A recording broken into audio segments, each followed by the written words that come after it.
was little in school with no parents. When I saw a motorcycle travelers riding a motorcycle in Dharamsala. I thought that, oh, this is what I want to be, what I want to do when I grow up. Not for fun, for raise awareness, an issue for Tibet. Well, I mean, living in India, the dream is impossible. So I came here '95, United States, and '96 I joined the Peace March from Washington D.C. to New York for 3 months to raise awareness. And on our way to Peace March, we met a lot of Americans who don't know nothing about Tibet, and we educate them. And it makes me give me a lot of experience that how to get in touch with people who doesn't know about Tibet. In '98, I also did a Peace March again from Portland, Oregon to Vancouver, BC, on the West Coast. I get to meet people there and talk about Tibet. And Tibet's need people from outside to speak for them, otherwise they can't speak for themselves. And Tibetan people in Tibet are living in fear every day. The morning they get up, they live in fear until they go to bed. And they're also using some sort of genocide in Tibet by using method that eliminating Tibetan language, eliminating Tibetan practicing, eliminating, and also try to migrate Chinese to Tibet in order to provide more benefits. There's a one-child policy in China, but when it comes to Tibet, Chinese people come to Tibet, there is no one-child policy. They have more benefit. They have more vacation. They have more jobs. Tibetan people in Tibet, they can't find a job, but they migrate Chinese people from China to Tibet. They take all the jobs. I want to show you this another clip. See how people living in fear in Tibet.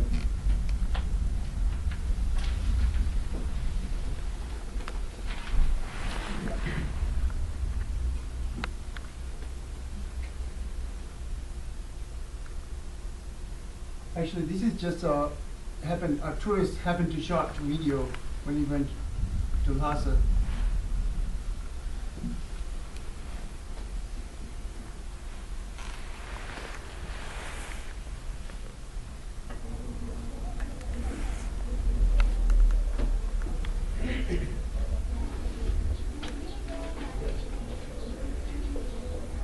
He used a hidden camera to shot it.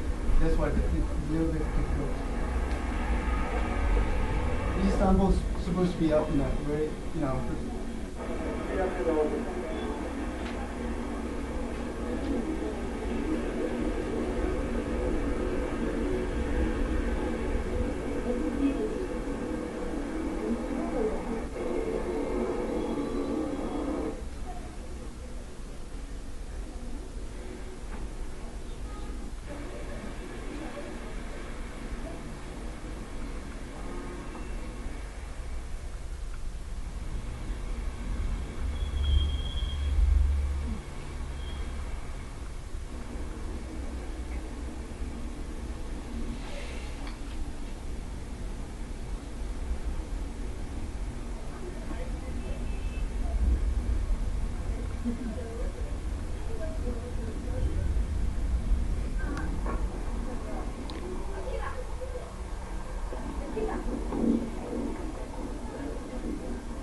this is basically like tourists. Some tourists went to Tibet and shot this video by hidden camera. As you see, like soldiers everywhere. You can't move anywhere, and you're not allowed to congregate more than 2 people. If you have more congregate more than 2 people, they consider or planning to do demonstration or doing something against China, so they'll put you to jail. So this is how Tibetan people live in fear every day. Morning they get up until the evening.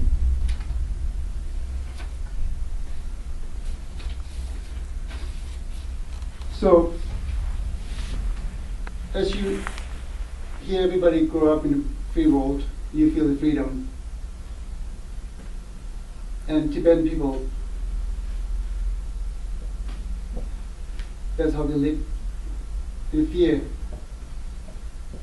And they'll continue to live until in fear until Tibet is free. So I'll show you this another clip, and it's not appropriate for kids. This is a group of Western climbers went to climb the mountain. I witnessed very bad something. I want to show you this clip.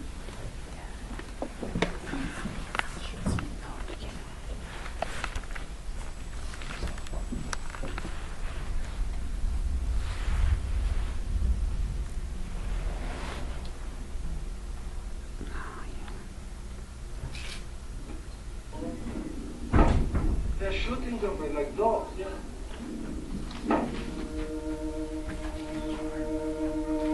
8 o'clock, one freezing morning at the Nepalese border. At 5,700 meters altitude, it seems the time is always frozen.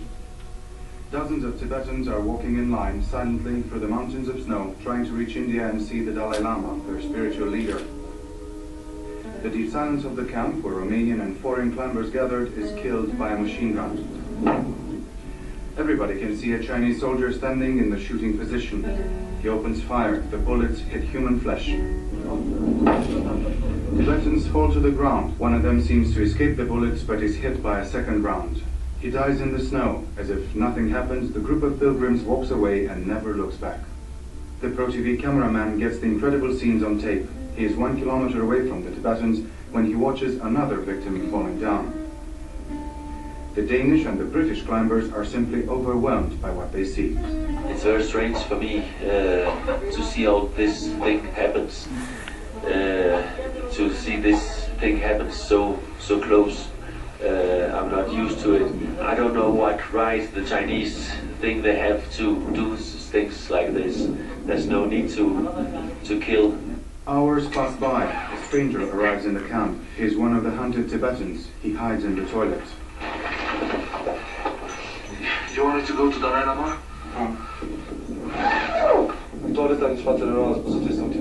There's a Tibetan in the toilet behind me, hiding from the Chinese military. Another Tibetan man was shot and left to die in the snow over 5 hours ago. I saw the soldiers firing. Sergio makes a risky move. He helps the Tibetan with some clothes and food. I gave him some of my clothes. I also shared with him some food I had. In the distance, 3 Chinese soldiers count their victims. Undisturbed, they leave one body in the snow. Trying to find new information, the Chinese soldiers enter the climbers' camp. They have more than 20 prisoners, 7 of them are children. For them, the pilgrimage to the Dalai Lama will end in a jail cell. The Chinese soldiers are smoking, relaxed. For them, it's just another successful mission. In spite of what all the climbers witnessed, the Chinese news agency, Xinhua, announces that Chinese frontier soldiers tried to persuade the group of Tibetans to go home, but the Tibetans refused and attacked the soldiers. These were then forced to defend themselves and to wound 2 persons. This is just another episode from an endless story. It started 47 years ago when the Dalai Lama was forced by the Chinese troops to flee in Dharamshala. Now the Dalai Lama heads the Tibetan government in exile from India. Just to see him or touch him, many Tibetans pay with their lives. Meanwhile, year after year, they are forced to watch their beloved religious temples turned into rubble. So, this is the one episode that captured by tourist climbers climbing the mountains. I imagine there will be more episodes that didn't capture, and they're left to die in the snow, cold. So in 2008, there's a huge demonstration inside Tibet. And those Tibetans who did demonstration, they basically gave up their life. They're tired of the Chinese, how they treat them. Like I said before, if you do demonstration against China regarding Tibet or anything, you put to jail or your life has been threatened. So since then, more than 2,000 or 3,000 people get caught doing demonstration. They're put in jail. They're still in jail, and God knows how long they can be in jail. There are some executed who planned the demonstration and executed. So when that happened in 2008, I couldn't sit and relax because I see my fellow Tibetans suffering in Tibet. How can I sit like this, watching them suffer? And I'm in the free world, and I can do something for Tibet. In 2008, right after the demonstration, I told my wife that I'm doing something for my country, and I'm going on a free Tibet world tour. At least, from my point of view, I can get in touch with media, get in touch with people around the world, educate about Tibet, what's happening in Tibet, and tell them, tell your Congress, tell your representative, tell your President Barack Obama to raise issues about Tibet. So, if you have a time, can you please call your governor, mayor, your congressman to raise issues about Tibet. Tibet really needs you, and they can't speak for themselves. We're the only one, and we're the only hope they have. And I thank you, everyone for listening to my talk today. Thank you. Thank you.